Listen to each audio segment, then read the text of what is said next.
আসসালামু আলাইকুম। আবার আপনার মাঝে হাজির হলাম। আজকে মুরগি ভুনা রান্নার রেসিপি আপনাদের সাথে শেয়ার করব। প্রথমে পেঁয়াজ কুচি দিয়ে দিলাম, 2-3টা সয়াবিন তেল দিয়ে দিলাম পরিমাণ মতো, দিয়ে ভালো করে নেড়েচেড়ে নেব। তেজপাতা, দারচিনি, এলাচ, লবঙ্গ, আদা রসুন পেস্ট দিয়ে ভালো করে নেড়েচেড়ে কাঁচা গন্ধটা গেলে আমি সামান্য পানি দিয়ে দেবো, মশলাটা পুরো না যায়। হলুদের গুঁড়া, মরিচের গুঁড়া যার যার ইচ্ছে মতন দিবেন ঝালটা। ধনিয়ার গুঁড়া, জিরার গুঁড়া, স্বাদ মতন লবণ দিয়ে ভালো করে মশলাটা কষিয়ে নেব। দেখেন আমার মশলাটা কষানো হয়ে গেছে। আমি মুরগির মাংসগুলো দিয়ে দিলাম।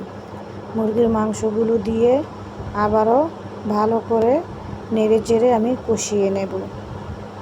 এই ব্রয়লারের মুরগি ভালো করে কষিয়ে রান্না করলে অনেক স্বাদ হয়। দেখেন আমার কষানোটা হয়ে গেছে, তেল উপরে উঠে গেছে।